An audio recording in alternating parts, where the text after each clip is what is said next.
We provide you the platform to turn your dreams into reality. Give wings to your aspirations with KR Mangalam University. महिला और वो भी बिहार की पूर्व CM जो हैं, उन्हें लेकर एक इतनी अमर्यादित टिप्पणी नीतीश कुमार द्वारा वो सही नहीं थी। क्या आपको लगता है? जिस महिला को मुख्यमंत्री शपथ लेना ठीक से नहीं आ रहा हो, उसको मुख्यमंत्री बनाना बिहार के दुर्दशा का ही द्योतक था। कोई महिला सीएम बन सकती है बिहार की या नहीं एनडीए की तरफ से? बनने को भाजपा तो ऐसी एक पार्टी है और एनडीए भी ऐसा है, दल है। और बीजेपी अगर निशांत कुमार पॉलिटिक्स में आते हैं तो उन्हें क्या कोई एनडीए में जिम्मेदारी खास मिलेगी? चिराग जी की पार्टी, उपेंद्र कुशवाहा जी की पार्टी, जीतन राम मांझी जी की पार्टी। बीजेपी बिहार में अपना सीएम बनाए 2025 में, ऐसा देखने को मिल सकता है या नहीं? अटल जी का सपना और अटल जी के आदेश पर ही। कन्हैया कुमार, क्या लगता है बिहार में कोई करिश्मा एकदम चमत्कार कर पाएंगे कांग्रेस के लिए? आपको लगता है? कन्हैया कुमार से ज्यादा बड़ा पलायनवादी तो मैं कम से कम नहीं जानता। पप्पू यादव जी को सीरियसली केवल मीडिया में लिया जाता है, न जनता सीरियसली लेती है, न हम सब सीरियसली लेते हैं। मैं महिलाओं के लिए डायरेक्ट बेनिफिट ट्रांसफर योजना को लेकर पूछना चाहूंगा, क्या कोई आने वाले समय में चुनाव से पहले ऐसा ऐलान बिहार में हो सकता है? बिहार सरकार को तय करना होता है, ये सब चीजें बिहार सरकार तय करती है। नमस्कार, मैं हूं रोहन शर्मा और न्यूज नेशन पर आप सभी का बहुत बहुत स्वागत है। दोस्तों, आज चर्चा बिहार चुनाव की करेंगे। इसी साल के अंत में बिहार में चुनाव होने वाले हैं और सवालों की लंबी फहरिस्त है मेरे पास। उम्मीद करता हूं कि बिहार के पश्चिमी चंपारण से बीजेपी के वरिष्ठ नेता और सांसद संजय जायसवाल जी इन तमाम सवालों का मुझे जवाब देंगे। उनसे जवाब मिलने की मुझे प्रतीक्षा है। संजय जी, आपका न्यूज नेशन पर बहुत बहुत स्वागत है। बहुत बहुत धन्यवाद आपका। सर, बिहार चुनाव इस साल के अंत में होने वाले हैं, कुछ ही समय बाकी रह गया है। क्या तैयारी है आपकी और बीजेपी की खास तैयारियां क्या है? कितनी सीटें? लक्ष्य तो रखा गया है 200 पार, क्या 200 आ सकता है? 200 पार, 220 पार आ सकता है और आएगा भी, क्योंकि जिस प्रकार हम सब मिल करके एक साथ काम कर रहे हैं। और भारतीय जनता पार्टी 5 साल चुनाव की तैयारी करने वाली पार्टी है। हमारे यहाँ कार्यकर्ताओं को लगातार कार्यक्रम भी मिलते हैं, हम लगातार पार्टी को आगे बढ़ाने का कार्य करते हैं। कोई ऐसा बूथ नहीं है जहां हमारे एक साल में 18 कार्यक्रम नहीं होते हों। तो हम न केवल राष्ट्रीय, हमारा जो नेतृत्व है माननीय प्रधानमंत्री श्री नरेंद्र भाई मोदी जी का, उनके द्वारा किए गए कार्यों की चर्चा नीचे के स्तर पर करते हैं, बल्कि उसके साथ ही बिहार सरकार और केंद्र सरकार के सारे कार्यों के बारे में और अपने जो हमारे बूथ के वर्कर हैं उनको सदैव हम तैयार रखते हैं। चुनाव कभी भी हो, उससे कोई अंतर नहीं पड़ता है, पर भारतीय जनता पार्टी का जो कार्यकर्ताओं का राष्ट्रीय अध्यक्ष से लेकर बूथ अध्यक्ष तक की जो टीम है वह सदैव हमेशा तैयार रहती है। सर, 220 सीटों के ज्यादा का आपने लक्ष्य आपने बताया, 220 सीटों से ज्यादा आ सकती है एनडीए को कहीं ना कहीं। बाकी 243 में से मात्र 23 सीट बच रही हैं, तो आपने आरजेडी और महागठबंधन कांग्रेस को तो आपने बस 23 सीटों में सिमटा दिया। सर, पिछले बार 110 सीट आए थे उनको, तो इस बार क्या आपको संभव लगता है सच में इतनी मतलब नीचे गिर जाएगी उनकी सीट? 2010 में इतने ही पर वो सीमित हो गए थे। 2020 में परिस्थितियां कुछ ऐसी बनी, जो हमारा अभी वर्तमान गठबंधन है वह अलग हो गया था कुछ हद तक, और उसी का नतीजा था और एक अफवाह फैलाने का नतीजा था कि मैं एक दस्तखत में नौकरियां दूंगा। ये 2 चीज़ों के कारण उनको एडवांटेज मिला।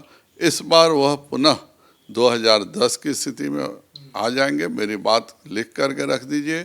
जिस प्रकार से तेजस्वी जी ने दिखाया कि अब खुद ग्रामीण विकास मंत्री रहते हुए 1.5 साल तक एक भी विधानसभा में, चाहे वह राजद विधायक कहीं क्यों ना हो, एक सड़क नहीं बनी। नगर के मंत्री रहते हुए सारे नगर में कोई फंडिंग नहीं हुआ।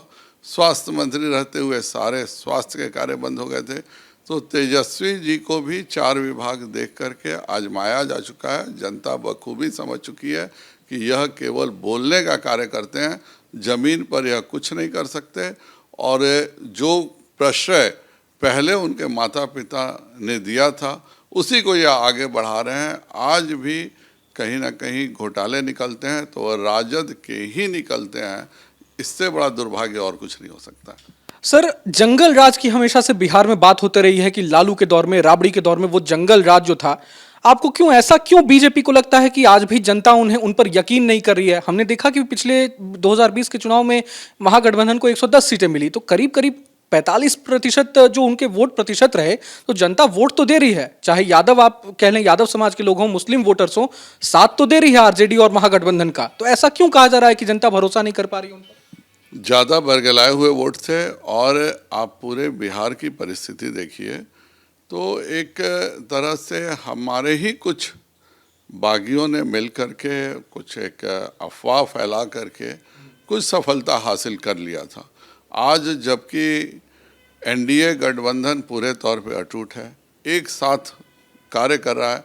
आज हम 35 से ज़्यादा जिलों में सभी प्रदेश, हमारे जो जिला के अध्यक्ष हैं, सभी दलों के प्रदेश अध्यक्ष, वह सभी एक साथ मूव कर रहे हैं।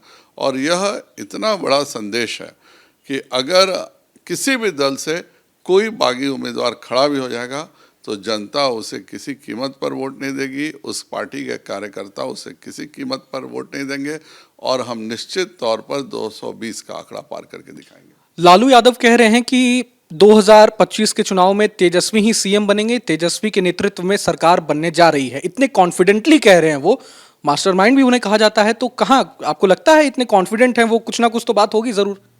बिल्कुल, अभी तो उन्होंने कहा ही था कि हम सभी लोकसभा की सीटें जीतेंगे। केवल 174 सीट पे हारे हैं। ये 6 महीने पहले की ही बात है, ज़्यादा पुरानी बात नहीं है। बड़बोलापन करना अलग बात है, ज़मीनी हकीकत होना अलग बात है। इस बार के लोकसभा चुनाव में भी हम 174 सीटों पर हमारी हम लीड थी, और वह कुछ कारणों से जो बाकी छूट गया था, जो कमी देखिए, आप देख रहे हैं कि हम 5 सीटें हरियाणा में जीते थे। विधानसभा का चुनाव आया, हम स्वीप कर गए। हम जो लोकसभा सीटें महाराष्ट्र में जीते थे, उसके बाद विधानसभा स्वीप कर गए। इसी तरह से आप बिहार का जो चुनाव होगा, बिहार में जनता ने माननीय मोदी जी का, माननीय नीतीश जी का जो कार्य देखा है, उसी के आधार पर वोट देंगे। हम लोगों ने जो चुनाव में घोषणा किया था उसको अक्षरशः पालन किया है। अगर आप भाजपा का और एनडीए का घोषणा पत्र देखिए तो हमने कहा था कि हम 10 लाख सरकारी नौकरी देंगे, 10 लाख हम रोजगार देंगे। चुनाव के पश्चात जब सरकार बनी हमारी, तो हमने उसे जनता के सामने जो पहला वित्त विभाग का बजट आया, तो हमने वादा किया कि हम 10 लाख सरकारी नौकरी देंगे और 20 लाख रोजगार देंगे। अभी तक हम 9 लाख से ज़्यादा सरकारी नौकरी दे चुके हैं, 24 लाख से ज़्यादा लोगों को रोजगार दे चुके हैं, और जब चुनाव आएगा तो हम 12 लाख सरकारी नौकरियां और 34 लाख रोजगार दे चुके होंगे। हमारा यही ट्रैक रिकॉर्ड है, और लालू जी का और राजद का ट्रैक रिकॉर्ड यही है कि आज भी अगर बिहार में कहीं घोटाला होता है, कहीं बालू माफिया पकड़ा जाता है, कहीं शराब माफिया पकड़ा जाता है, तो वह राजद का ही नेता निकलता है। यह उनका ट्रैक रिकॉर्ड है। सर, महिलाओं के लिए बीजेपी ने तमाम बड़े ऐलान किए। दूसरे राज्यों में हमने दिल्ली में देखा महिला सम्मान योजना, महाराष्ट्र में देखा लाड़की बहन योजना, मध्य प्रदेश में भी देखा लाडली बहन योजना, बिहार में अभी बजट पेश किया गया, महिलाओं के लिए ऐसा डायरेक्ट बेनिफिट ट्रांसफर योजना का ऐलान नहीं किया गया। तो क्या बीजेपी की रणनीति कुछ और है, या नीतीश कुमार के नेतृत्व पर बीजेपी को इतना भरोसा है कि डायरेक्ट बेनिफिट ट्रांसफर योजना का बिना ऐलान किए भी महिला वोट मिलेंगे? बिहार में जो कुछ भी एनडीए सरकार ने किया है वह इतिहास में एक उदाहरण है। लालू जी के समय कोई रिजर्वेशन नहीं था। हमने न केवल पंचायती राज में रिजर्वेशन दिया, बल्कि उसका आज फ़ायदा ये देख रहे हैं। हमारे बिहार का मेयर की लिस्ट उठा के देखिए, 19 में 18 महिलाएं हैं। बिहार पहला प्रदेश है जिसने 33% आरक्षण देने का काम किया सरकारी नौकरियों में। पुलिस में आज इतनी बड़ी संख्या में हमारी बेटियां मौजूद हैं, जो कि पूरे देश में एक उदाहरण है। तो हम केवल कहते नहीं है, जो जीविका मिशन है वह इस देश में बिहार में शुरू हुआ। आज जो स्वयं सहायता समूह पूरे देश में बिहार अनुकरणीय है।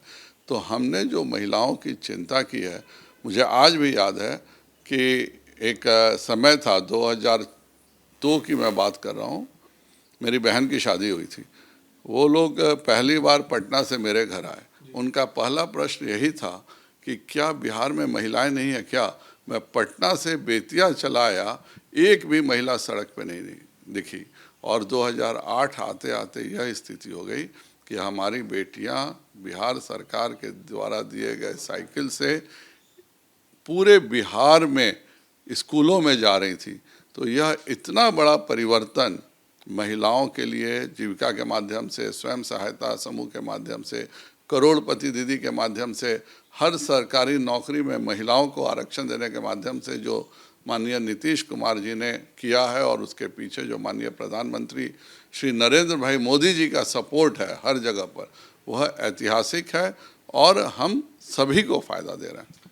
मैं महिलाओं के लिए डायरेक्ट बेनिफिट ट्रांसफर योजना को लेकर पूछना चाहूंगा, क्या कोई आने वाले समय में चुनाव से पहले ऐसा ऐलान बिहार में हो सकता है? बाकी राज्यों बिहार सरकार को तय करना होता है, ये सब चीज़ें बिहार सरकार तय करती है, ये सब मैं नहीं कर सकता। लेकिन मैं इतना ज़रूर कर सकता हूँ कि जितना सरकारी नौकरियों में जीविका के माध्यम से आप डीबीटी करते हैं तो महज कुछ पैसे देते हैं, लेकिन आप जब किसी को करोड़पति दीदी बनाते हैं तो उसके पूरे घर के खर्च को वो चलाते हैं। आज बिहार ऐसा प्रदेश है जहाँ महिलाएं स्वयं सहायता समूह के माध्यम से इंडिपेंडेंट हैं।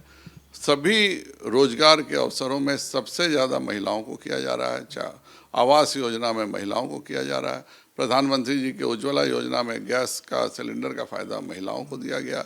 एक घर महिला के नाम से हो, उस घर में स्वयं सहायता समूह के माध्यम से महिला 10,000 रुपये कम से कम हर महीने कमा रही हो, बच्चे स्कूल जा रहे हो जिनको वजीफ़ा से लेकर के सभी कपड़ों से लेकर सभी सुविधा मिले, उस घर में गैस सिलेंडर रहे जिससे कि खाना बनाने में सुविधा हो, अपना शौचालय रहे जिससे स्त्रियों का सम्मान रहे। यह पूरा एक कॉम्प्रिहेंसिव योजना जो है वह माननीय नरेंद्र भाई मोदी जी ने और नीतीश कुमार जी ने दिया है और यह बिहार के हर चुनाव में झलकेगा। सर, महिलाओं की बात हो रही है, महिलाओं के सम्मान की बात हो रही है। अभी हाल ही में बिहार विधानसभा सत्र चल रहा था, विधान परिषद में हमने देखा कि नीतीश कुमार ने राबड़ी देवी जो बिहार की पूर्व सीएम है उन्हें लेकर कुछ टिप्पणियां की। क्या आपको लगता है वो टिप्पणियां सही थी? जिस तरह से राबड़ी देवी, कहीं ना कहीं लोग मान रहे, विपक्ष का भी कहना है कि अपमानजनक कहीं ना कहीं था कि एक महिला और वो भी बिहार की पूर्व सीएम जो है उन्हें लेकर एक इतनी अमर्यादित टिप्पणी नीतीश कुमार द्वारा वो सही नहीं थी। क्या आपको लगता है? उन्होंने उनके क्रेडेंशियल पर पूछा, टिप्पणी किया था। राबड़ी जी का इसके अलावा क्या क्रेडेंशियल था जब वह मुख्यमंत्री बनी थी कि वह लालू जी की पत्नी थी? मुख्यमंत्री का शपथ भी वह नहीं ले सकी थी। आज भी मैं कहता हूँ, आप उस समय की तस्वीरें देखिए, पीछे से एक आदमी पढ़ रहा था और वह जो आदमी पीछे पढ़ रहा था उसको महज वह दोहरा रही थी। तो उन्होंने जो कहा कि यह इत्तेफाक से हस्बैंड के कारण बन गई, तो इसमें गलत क्या है? अपने मेरिट से तो वो बनी नहीं। जिस महिला को मुख्यमंत्री शपथ लेना ठीक से नहीं आ रहा हो उसको मुख्यमंत्री बनाना बिहार के दुर्दशा का ही द्योतक था। जैसे बूथ लूटने का काम बंद हुआ, जैसे क्रिमिनल्स पकड़े जाने लगे, सब कुछ बिहार में ठीक हो गया, क्योंकि लालू जी को हमेशा विश्वास था कि वह अपराधियों के भरोसे जीतेंगे। केजे राव के आने के बाद एक दूसरी लहर चली और ईमानदारी से वोटिंग हुई, और जिस दिन से ईमानदारी से वोटिंग हुई उस दिन लालू यादव साफ हो गए। सर, महिलाओं पर ही थोड़ा केंद्रित है, अभी मैं अगले सवालों पर भी आऊंगा। तमाम बातें हो रही है, नीतीश कुमार के नेतृत्व में चुनाव लड़ा जाएगा, उनके बेटे की भी पॉलिटिकल एंट्री कहीं ना कहीं अब होने वाली है। ऐसा क्यों नहीं हो रहा है कि किसी बाकी राज्यों में, दिल्ली में भी हमने देखा कि बीजेपी ने महिला को सीएम बनाया, बिहार में कोई महिला फेस क्यों नहीं आ रहा है सामने? महिला को सीएम बनाने की चर्चा क्यों नहीं चल रही है? नीतीश कुमार ने तो 20 साल तक राज किया, कोई महिला सीएम बन सकती है बिहार की या नहीं एनडीए की तरफ से? बनने को भाजपा तो ऐसी एक पार्टी है और एनडीए भी ऐसा है, दल है कि कभी भी कोई भी बन सकता है, इसमें कहीं कोई संदेह नहीं है। आज के समय में हमारे सबसे अच्छे चेहरा और जिन्होंने 20 वर्ष काम करके दिखाया है वह आज माननीय मुख्यमंत्री हैं और उनके नेतृत्व में हम सब पुनः 220 सीट जीतने के लिए तैयार हैं। नीतीश कुमार के बेटे निशांत कुमार की पॉलिटिकल एंट्री कहीं ना कहीं हो रही है। नीतीश कुमार हमेशा से परिवारवाद के खिलाफ रहते आए हैं, लेकिन अब बेटे को पॉलिटिक्स में ला रहे हैं। क्या ऐसी क्या जरूरत आप आन पड़ी कि बेटे को पॉलिटिक्स में लाना पड़ गया, वो भी 50 साल की उम्र में? और तेजस्वी, चिराग, तमाम बड़े खिलाड़ी मौजूद हैं, कंपटीशन दे पाएंगे। और बीजेपी अगर निशांत कुमार पॉलिटिक्स में आते हैं तो उन्हें क्या कोई एनडीए में जिम्मेदारी खास मिलेगी? हम सब इंडिपेंडेंट दल हैं, हम सब कोलेशन में साथ करते हैं, लेकिन भाजपा में क्या कार्य हो रहे हैं यह भाजपा तय करती है, जदयू में क्या हो रहा है वह जदयू तय करती है। चिराग जी की पार्टी, उपेंद्र कुशवाहा जी की पार्टी, जीतन राम मांझी जी की पार्टी, वहाँ के फैसले वो अपने लेते हैं। हम सब मिलकर एक बिहार को एक अच्छा बिहार, और 2047 में जो माननीय प्रधानमंत्री जी का सपना है कि पूरा भारत एक विकसित राष्ट्र बने, बिना बिहार को विकसित हुए विकसित राष्ट्र नहीं हो सकता है। उस प्रधानमंत्री जी की कल्पना को साकार करने के लिए हम सब लगातार मेहनत करें, लगातार प्रयास करें। हर दल में अपने अंदरूनी जो निर्णय होते हैं वह खुद तय होते हैं। भाजपा का कोई भी निर्णय कोई दूसरा दल का नेता तय नहीं करता है। हर दल स्वतंत्र है, अपने यहाँ जो निर्णय करे वह उनका कार्य है। सर, नीतीश कुमार पर बीजेपी ऐसा तो नहीं है, पूरी तरह से डिपेंडेंट तो नहीं हो गई है? कहा यह जा रहा है कि चूंकि केंद्र में नीतीश कुमार बीजेपी के लिए बहुत जरूरी है, इसलिए बिहार में बीजेपी कहीं ना कहीं डिपेंडेंट है नीतीश कुमार पे। इन बातों में कितनी सच्चाई है? 2019 में पूर्ण बहुमत की हमारी सरकार थी, कहीं कोई दिक्कत नहीं होता। उसके बाद भी हम सब साथ थे। 2020 में हम साथ मिलकर चुनाव लड़े। आप सब जो चाहिए वह गैस कर सकते हैं, पत्रकारों को यह सुविधा है। लेकिन हमारा बिल्कुल साफ मानना है कि यह एक बहुत बढ़िया गठबंधन है। माननीय नीतीश जी एक बार नहीं, कम से कम 50 बार इस बात को दोहरा चुके हैं कि हम सब साथ थे और साथ रहेंगे। इसलिए इस पर कोई और चर्चा करने का कोई मतलब ही नहीं है। सर, अभी हाल ही में आपने एनडीए के तमाम नेताओं का, जेपी नड्डा राष्ट्रीय अध्यक्ष, बीजेपी के तमाम दिग्गज नेताओं का आपने डिनर होस्ट किया था, आपके घर पे कार्यक्रम भी था आवास पर। तो क्या सीट शेयरिंग को लेकर कुछ बातें हुई? कहा यह जा रहा था सीट शेयरिंग को भी लेकर, क्योंकि तमाम एनडीए के सहयोगी दल और बिहार चुनाव को लेकर चर्चाएं हुई, तो सीट शेयरिंग को लेकर कुछ बात हुई क्या? किस दल को कितनी सीटें हैं? कुछ हिंट सर। 22-23 मार्च से लेकर 28-29 मार्च तक पूरे देश में बिहार दिवस मनाने का निर्णय था।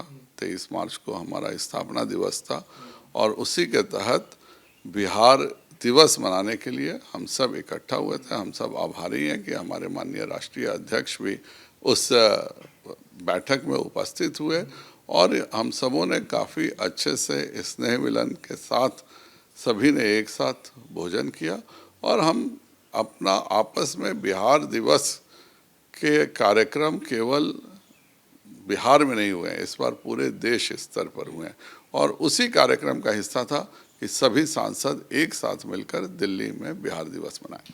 अब चूंकि चुनाव नजदीक है सर, तो कहा यह जाता है बिहार को लेकर खास तौर पे कि बीजेपी की सरकार जहां अलायंस में रहती है वहां विकास उतना नहीं होता जहां विकास बीजेपी खुद के दम पर जहां सरकार बनाती है वहां करती है। फॉर एग्जांपल मध्य प्रदेश ले लें, गुजरात ले लें, जहां अकेले दम पे बीजेपी की सरकार है वहां विकास ज्यादा हुआ कंपैरेटिवली जहां अलायंस में बीजेपी रहती है वहां उसके मुकाबले ज्यादा। तो क्या इसमें सच्चाई आपको लगती है? क्योंकि क्रेडिट किसी और पार्टी कोई और पार्टी ले जाएगी। बिहार का बजट 20 वर्षों में 12 गुना बढ़ा और इसमें सभी का बराबर का सहयोग है। बिहार के साथ सबसे बड़ी ट्रेजेडी यह रही, 1990 तक हम एक काम चलाऊ रफ्तार से बढ़ रहे थे। ये 1990 से 2005 का एक ऐसा काल आया जब बिहार की स्थिति 1947 के बिहार से भी ज़्यादा बदतर हो गई। जिसके पास भी 50,000 भी रुपए थे वह बिहार छोड़कर भाग गया या उसका घर दुकान लूट लिया गया। उसके परिवार के साथ, चाहे वह जातीय हिंसा हो, बल्कि मध्यम वर्ग की क्या बात करें, गरीबों के घर में, जिसके घर में मुर्गी रहती थी, बकरी रहती थी, वह भी डकैत उसको ज़बरदस्ती पकड़ के खा लेते थे। किसी की न कानून व्यवस्था के प्रति कोई था। अपहरण सीधे मुख्यमंत्री आवास से होता था। आईपीएस अफसर अगर कोई अपहरणकर्ता को पकड़ ले तो उसको डांट पड़ता था कि तुमने कैसे हिम्मत किया किसी अपहरणकर्ता को पकड़ने का, अभी तो मामला सेटल हो रहा था। जितने भी बिहार के व्यवसायी थे, किसान थे, या तो छोड़ के भाग गए। मैंने खुद अपने यहाँ देखा है, एक साथ 50 लोगों की किडनैपिंग होती थी, फिर चुना जाता था कि 50 में कौन लोग हैं जो पैसे दे सकते हैं, फिर उन लोगों को लेकर के डकैतों के बीच में बोली लगती थी और डकैत अपने अपने लोगों को लेके जाते थे। हमने वह समय देखा है जब एक किसान जिसके जीवन का सपना होता है ट्रैक्टर खरीदना, वह ट्रैक्टर को ईंट से रगड़ता था कि कोई व्यक्ति जान नहीं ले कि मैंने नया ट्रैक्टर खरीदा है। और 2005 में हमें जो बिहार मिला वह 1947 के बिहार से ज़्यादा बदतर बिहार था। 20 वर्षों में बिहार आज एक बहुत तेज़ी से बढ़ने वाली अर्थव्यवस्था है। हम देश की अर्थव्यवस्था से दुगुना तेज़ी से बढ़ रहे हैं। लेकिन लालू यादव ने इस फासले में हमें इतना पीछे कर दिया कि वह फासला तय करने के लगातार प्रयास, और यह अगले कुछ वर्षों में जा कर के ही संभव हो पाएगा, इसी स्पीड से बढ़ते रहने पर, कि हम देश के बराबर आ जाएं। इसमें अगर किसी प्रकार का भी ब्रेक लगेगा तो यह बिहार का दुर्भाग्य होगा। लंबे समय से बीजेपी के बिहार के जो लीडर्स हैं उनके द्वारा कहा जा रहा है, विजय सिन्हा को भी अभी हाल ही में मैंने सुना कि अटल जी का सपना रहा है कि बीजेपी बिहार में अपना सीएम बनाए। 2025 में ऐसा देखने को मिल सकता है या नहीं? अटल जी का सपना और अटल जी के आदेश पर ही नीतीश कुमार जी बिहार के मुख्यमंत्री बने थे। यह बात आप सभी को याद रखनी चाहिए। यह अटल बिहारी वाजपेयी जी और उस समय बिहार के प्रभारी अरुण जेटली जी ही थे जिन्होंने हमें उस समय भी ज़्यादा सीटें मिली थी। यह कोई जो इस बार की चर्चा होती है, हम उस समय भी ज़्यादा सीटों पर थे, और अटल जी का यह निर्णय था कि नीतीश जी को मुख्यमंत्री बनाना है। और समय ने यह बताया कि अटल जी का जो निर्णय था वह कितना सही था, क्योंकि नीतीश जी के मुख्यमंत्री बनने के 6 महीने के भीतर बिहार का सारा क्राइम कंट्रोल हो गया। या तो डकैतों को फास्ट ट्रैक के माध्यम से जेल भेज दिया गया, या इनकाउंटर हो गया, या बिहार छोड़ करके वो भाग गए।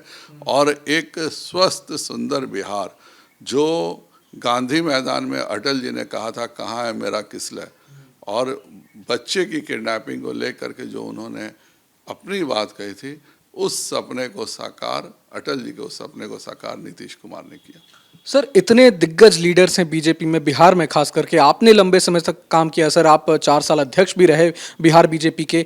कोई लीडर क्यों नहीं आज तक, वो एक चेहरा क्यों नहीं बना पाई बीजेपी बिहार में? आज का ऐसा क्यों कहा जाता है कि बीजेपी के पास बिहार में कोई चेहरा नहीं है?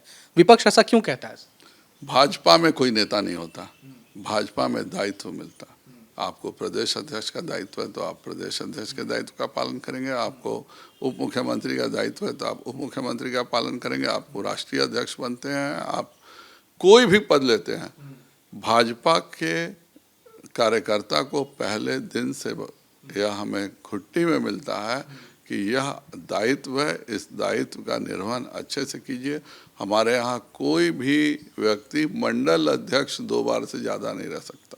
नीचे के स्तर पर में जो एक ब्लॉक में भी 2 भाग होते हैं, हमारे यहाँ स्पेशलिटी यही है कि हमारा नेतृत्व इतना बड़ा रहता है, कोई भी उसमें से कभी भी कुछ भी बन जाता है, वह अपना दायित्व समझ के उसका पालन करता है।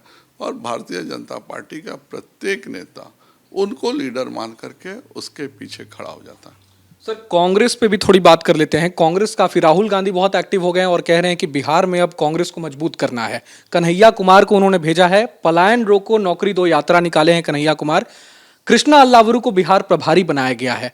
कन्हैया कुमार, क्या लगता है बिहार में कोई करिश्मा, एकदम चमत्कार कर पाएंगे कांग्रेस के लिए, आपको लगता है सर? कन्हैया कुमार से ज़्यादा बड़ा पलायनवादी तो मैं कम से कम नहीं जानता हूँ। उन्होंने चुनाव लड़ा, फिर कहाँ भाग गए, गिरिराजे से चुनाव लड़ा, जीत हार जो राजनीति में होते रहती है, तो वो सीधे पलायन कर गए। फिर एक बार प्रकट हुए, फिर 3 महीने कहीं दिखे उके, फिर पलायन करके भाग गए। उनके पलायन का रिकॉर्ड देखते हुए कांग्रेस को यही लगा कि सबसे अच्छा यही है, यही सबसे ज़्यादा पलायन करता है, इसीलिए उसी को भेजा उन्होंने।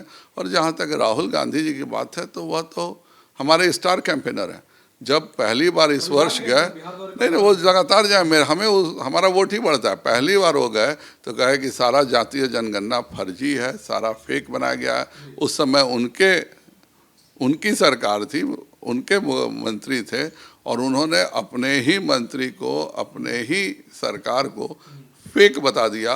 तो यह विशेषता केवल राहुल गांधी के पास है, दूसरा कोई उनसे कम्पीट नहीं कर सकता। सर, आपको लगता है कांग्रेस का बिहार में जो डाउनफॉल हुआ उसके लिए लालू यादव कहीं ना कहीं जिम्मेदार थे? क्योंकि अभी हमने देखा भी अखिलेश सिंह को जो बिहार कांग्रेस अध्यक्ष पद से कहीं ना कहीं जो हटाया गया, तो इसकी वजह से कहा जा रहा है कि लालू यादव के कहीं ना कहीं करीबी रहे थे, और बिहार कांग्रेस में लालू यादव का दबदबा चलता था, कहीं ना कहीं इसको दूर करने की कोशिश की जा रही है। तो आपको लगता है कांग्रेस के डाउनफॉल के पीछे भी लालू यादव जिम्मेदार है? अब राहुल गांधी का क्रेडिट मत छीनिए भाई, ये आप गलत कर रहे हैं। राहुल गांधी ने तो रिजल्ट लाकर दिया सर लोकसभा चुनाव में। राहुल गांधी जी कहाँ रिजल्ट लाके दिया? अपने बल पे वो 10 भी नहीं जीत पाएंगे।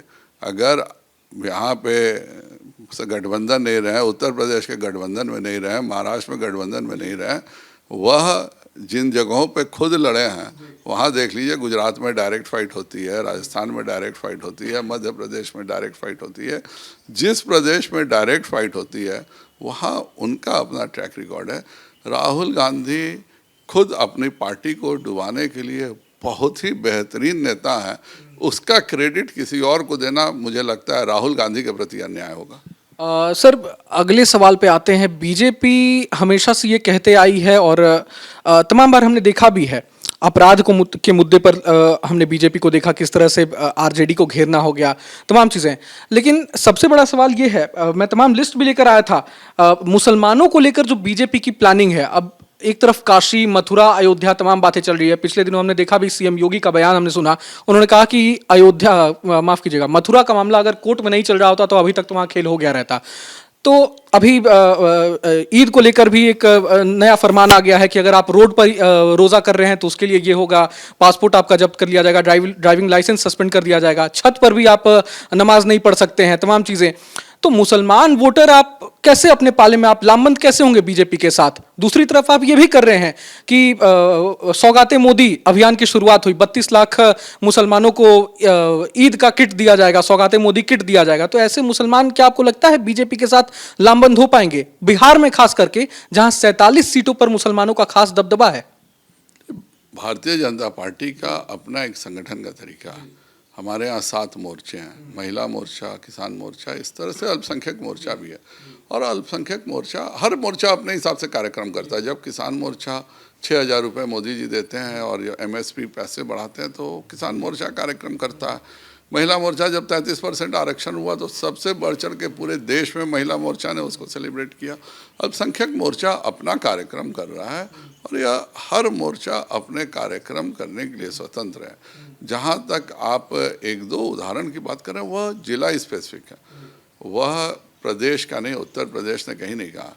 लेकिन जिन जगहों पर सेंसिटिविटी है, जिन जगहों पर कुछ हो सकता है, दिक्कत हो सकती है, जैसे संभल का विवाद, जो कुछ भी हुआ अभी सामने, सबके सामने था, उस तरह के सेंसिटिव क्षेत्रों में तो आपको अलग से चिंता करनी ही पड़ेगी। और जहाँ तक सड़क पर नमाज पढ़ने का, हमारे यहाँ तो आप फील्ड में नमाज पढ़िए ना, ईद का है, बहुत अच्छा है। गांधी मैदान में तो वर्षों से नमाज होता है, किसी ने कोई ऐतराज़ नहीं किया। आप अपने किसी भी ईदगाह में जाके नमाज पढ़िए, आप मस्जिद में नमाज पढ़िए। सड़क पर नमाज पढ़ना कहीं से उचित नहीं है। आपका करबला का जुलूस निकलता छत पर नमाज पढ़ने को लेकर, वो एक संभल स्पेसिफिक मामला, ये कहीं दूसरी जगह नहीं बोला गया। यह संभल में उन स्थान पर बोला गया है जहाँ 100-150 साल पुराने घर हैं। अगर वहाँ पे ज़्यादा लोग छत पे इकट्ठा हो जाएंगे तो छत गिर जाएगी, फिर उसकी जिम्मेवारी कहेगी, लोग कहेंगे कि कोई एक्शन नहीं लिया जा रहा। यह एक स्पेसिफिक मोहल्ले के मामले को देश का मामला कृपया कर मत बनाइए। हर रिलीजन को यहाँ पर आज़ादी है, हर धर्म अपने धर्म को, नियमों को अच्छे से पालन करें। आम जनता डिस्टर्ब नहीं होनी चाहिए। आप मुहर्रम में हमारे यहाँ तजिया का जुलूस निकलता है, कोई एक शब्द नहीं बोलता। रामनवमी का भी जुलूस निकलता है, लेकिन जब भगवान की पूजा होती है तो हम तो मंदिर के भीतर ही जाके करते हैं। तो नमाज अदा करना भी अगर मस्जिद के भीतर करने की बात है, यह तो हर व्यक्ति के खुशी की बात होती है कि वह नमाज अपने मस्जिद में अदा करे। हर हिंदू के लिए खुशी की बात होती है कि वह पूजा मंदिर में जाकर करे। यह तो अच्छी बात है। सड़क पर हम जा कर के पूजा करें, इसका क्या मतलब है? वैसे ही सड़क पे नमाज पढ़ने का भी कोई मतलब नहीं है। और दुनिया के किसी इस्लामी देश में यह नहीं होता। अगर आप UAE ले लें, सऊदी अरब ले लें, दुनिया के किसी भी देश में सड़क पर नमाज नहीं पढ़ा जाता है। भारत में भी अगर वो भी किसी स्पेसिफिक इलाकों में जहाँ पर सेंसिटिव है, शांति से हर कुछ हो, यह तो देखना हर हिंदू और हर मुस्लिम का कर्तव्य है। बीजेपी को मुसलमान वोटर्स की कितनी जरूरत है? और वक्फ अमेंडमेंट बिल को लेकर क्या आपको लगता है कि मुसलमान वोटर्स को, मुसलमान जो समाज के लोग हैं, उनको कहीं ना कहीं बरगलाया जा रहा है क्या? ऐसा आपको लगता है? मैं तो आज तक समझ रहा हूँ कि जो वक्फ बिल में हम लोग, मैं भी उसका पार्ट रहा हूँ, हम लोगों ने जो संशोधन किया उसके बाद गलत किया। हम कह रहे हैं उसमें कोई चीज़ पूर्व का नहीं है, सब प्रोस्पेक्टिव है। लेकिन आज के समय में एक सबसे गरीब तबके को जिसके पास घर नहीं है, उसको भी जब प्रधानमंत्री आवास योजना मिलता है तो उसको कहा जाता है भाई कागज़ दिखाओ, कागज़ नहीं है तो अलग से अप्लाई करो, तुम्हारा अगर सरकार तुम्हें ज़मीन देगी तभी तुम्हें प्रधानमंत्री आवास मिलेगा। तो आप एक गरीब व्यक्ति से प्रधानमंत्री आवास के लिए ज़मीन का कागज़ मांगते हैं। मैं कोई चीज़ वक्फ कर रहा हूँ, मैं अल्लाह की इबादत में कोई चीज़ दे रहा हूँ और मैं उसको बिना कागज़ के दूँ, कोई कंट्रोवर्शियल ज़मीन दूँ, यह ठीक कैसे है, मैं यह समझने में असमर्थ हूँ। जो वक्फ बिल आया है, जो भी शिकायतें थी वह भी दूर की गई हैं। लेकिन आज के ज़माने में अगर आप कहते हैं कि यह ज़मीन आपकी है तो वह हिंदू हो, मुसलमान हो, ईसाई हो, सिख हो, कागज़ निश्चित तौर पे दिखाना चाहिए। और आप कोई चीज़ अगर भगवान को दे रहे हैं, आप कोई चीज़ अल्लाह को दे रहे हैं, तो वह किसी की नाजायज़ संपत्ति को देने से क्या ऊपर वाला खुश होगा क्या? सर, क्या वक्फ बिल को लेकर ये रणनीति है कि पसमानदा मुसलमानों को अपने पाले में करना है और चुनाव में, बिहार चुनाव हो चाहे बंगाल चुनाव अगले साल होने वाला है, पसमानदा वोटर्स काफ़ी अहम निर्णायक रोल प्ले करते हैं, तो बीजेपी पसमानदा वोटर्स को अपने पाले में करना चाह रही है वक्फ बिल के जरिए, क्या ये रणनीति है? एक तो मैं बिल्कुल साफ शब्दों में कहूँ, जितने भारत के 92% मुसलमान जो हैं वह सब हमारे ही भाई हैं। कोई 100 साल पहले धर्म परिवर्तन किया है, कोई 300 साल पहले किया, कोई 500 साल पहले किया, लेकिन वह सब भारतीय ही हैं, सब हिंदुस्तानी हैं, हम सबों में एक ही खून है। दिक्कत क्या है अभी कि जो लोग बाहर से, जो मंगोल आए थे, जो सऊदी से आए थे, जो अफ़गानिस्तान से आए थे, कहीं ना कहीं वह अपनी राजनीति चमकाने के लिए बाकियों का दुरुपयोग कर रहे हैं। जिस दिन समाज को यह समझ में आ जाएगी, जिस दिन मुस्लिम समाज में भी एक अम्बेडकर पैदा हो जाएगा, उस दिन हिंदुस्तान में कभी कोई विवाद नहीं होगा। कोई एक मुस्लिम नेता सर जो आपको अच्छा लगता हो देश में, जिसकी विचारधारा आपको सही लगती हो, जो लगता हो कि हाँ मुसलमान वोटर्स को सच में जागरूक कर सकता है, उनके भलाई के बारे में सोच रहा हो, कोई ऐसा आपको लगता हो सर? सभी कर सकते हैं, अपने दिल में इच्छा होनी चाहिए। यह देश जो है वह हर व्यक्ति का है। मुझे आज भी बिस्मिल के समय अशफाक उल्लाह खां का एक कविता मुझे बहुत याद रहती है कि उन्होंने लिखा था, अशफाक उल्लाह खां ने, कि बिस्मिल कहते हैं मैं हिंदू हूँ फिर आऊँगा फिर आऊँगा, बिस्मिल कहते हैं मैं हिंदू हूँ फिर आऊँगा फिर आऊँगा, फिर आके भारत माँ तुझको आज़ाद कराऊँगा। जी कहता है मैं भी कह दूं, पर मज़हब से बंध जाता हूँ। मैं मुसलमान हूँ, पुनर्जन्म की बात नहीं कर पाता हूँ। अगर कहीं मिल गया खुदा तो अपनी झोली फैलाऊंगा, एक जन्नत के बदले एक पुनर्जन्म ही मांगूंगा। यही सिद्धांत भारत की एकता का सिद्धांत है। सर, पप्पू यादव से अभी न्यूज़ नेशन ने बातचीत की। पप्पू यादव जी का कहना था, पूर्णिया से सांसद हैं, कि नीतीश कुमार कांग्रेस के साथ आ जाएं और बेहतर रहेगा, कांग्रेस और जेडीयू की सरकार बन जाए। कैसे देखते हैं इसे सर?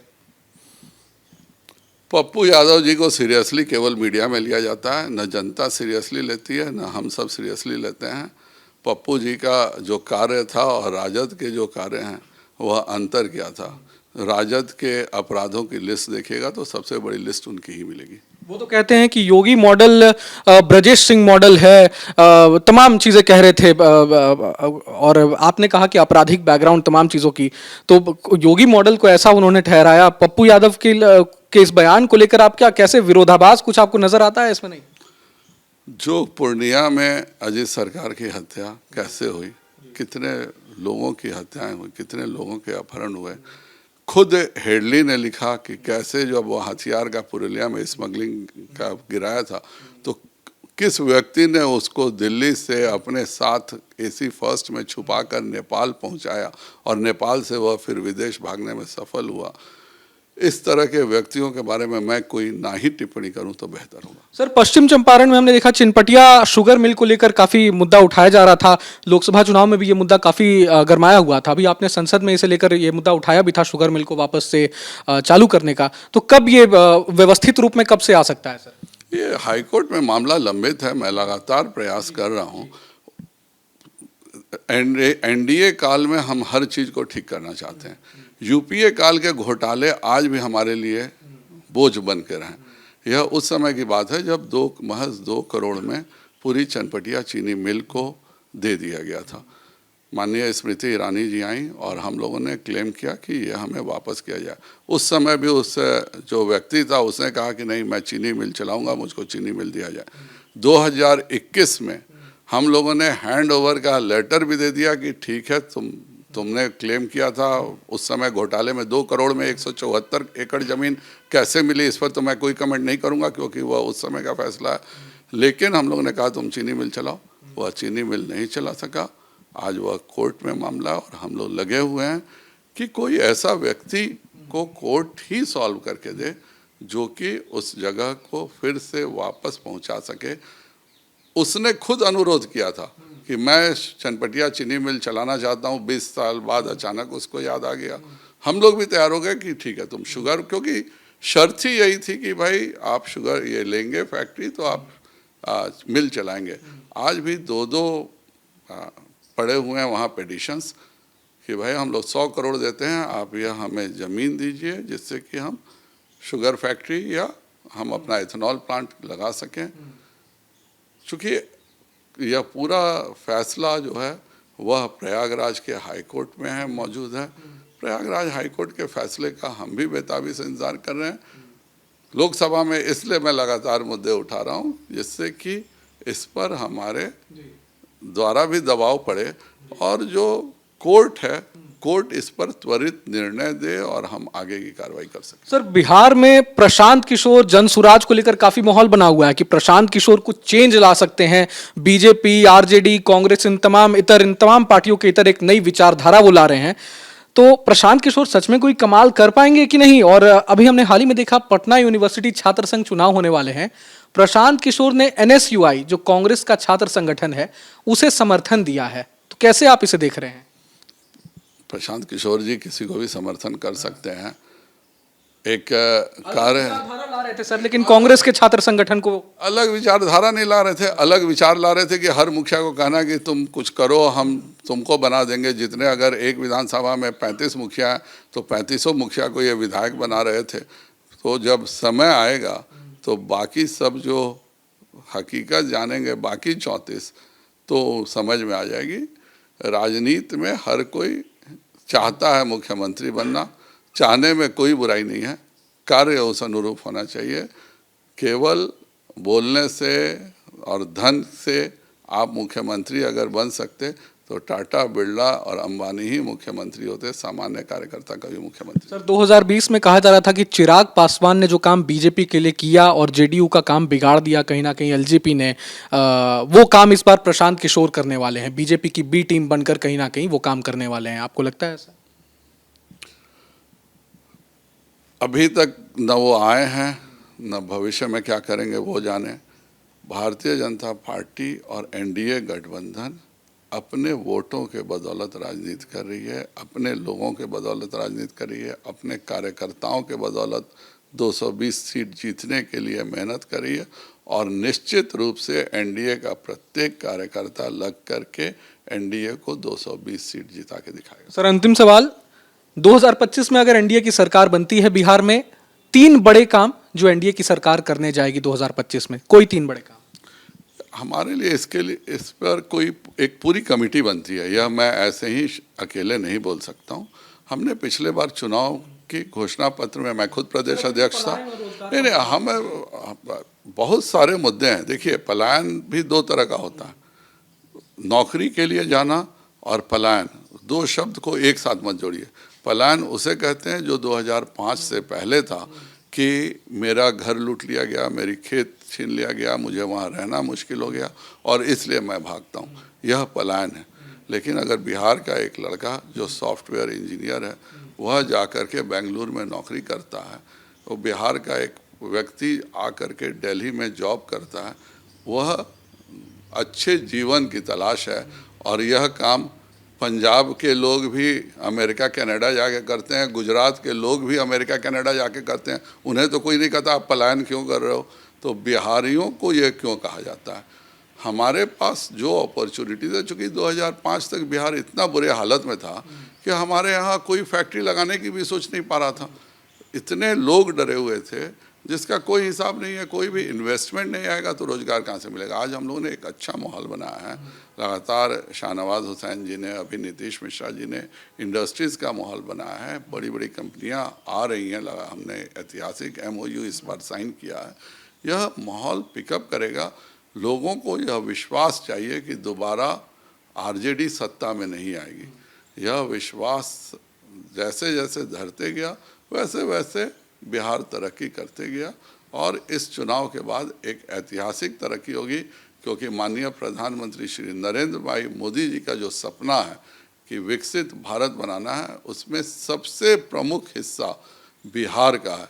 जो गोरखपुर सिलीगुड़ी एक्सप्रेसवे बन रहा है, यह न केवल नॉर्थ ईस्ट को जोड़ेगा बल्कि हमारे जो बिम्स्टेक कंट्रीज़ हैं जिसमें बर्मा, थाईलैंड आते हैं, वहाँ पे हम रोज़गार के अवसर भी ले सकते हैं, वहाँ अपने सामान भी बेच सकते हैं और उसके सहारे हम सिंगापुर तक जाकर एक एशियन हाईवे के रूप में, जिसमें बिहार एक प्रमुख अंग रहेगा, पूरे दक्षिण पूर्वी एशिया में भारत के सामानों की बिक्री और आगे बढ़ने का रास्ता खोल सकते हैं। सर, उम्मीद करता हूं जिस दल की भी सरकार बने, बिहार में विकास, शिक्षा, महिला सुरक्षा और पलायन तमाम मुद्दों पर बातचीत होगी। न्यूज़ नेशन को समय देने के लिए बहुत बहुत धन्यवाद सर। बहुत बहुत धन्यवाद आपका। तमाम खबरों का सिलसिला जारी है, आप देखते रहिए न्यूज़ नेशन। नमस्कार। न्यूज नेशन अब व्हाट्सएप पर खबरों की ताजा अपडेट के लिए न्यूज नेशन के इस QR कोड को स्कैन करें।